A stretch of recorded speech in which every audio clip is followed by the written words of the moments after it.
Hello everyone, and welcome back. In today's video, I'm going to show you how to add and edit your Google Chrome homepage shortcuts step by step. Adding shortcuts makes it easier to quickly access the websites you visit most often. So let's get started. First, open Google Chrome on your computer.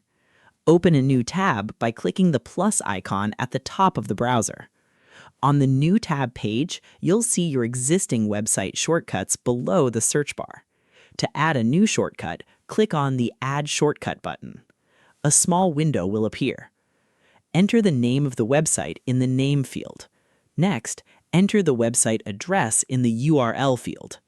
For example, you can add a website you visit regularly, such as your email, social media, or work website.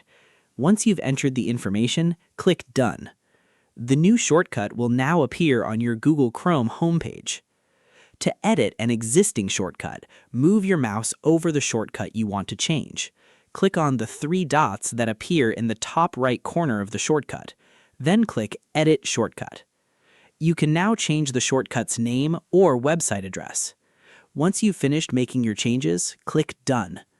To remove a shortcut, click the three dots next to it and select Remove. The shortcut will be removed from your Google Chrome homepage. And that's it. You've successfully learned how to add and edit Google Chrome homepage shortcuts. Thanks for watching. If you found this tutorial helpful, don't forget to like, subscribe, and turn on notifications for more Google Chrome tips and tutorials. See you in the next one.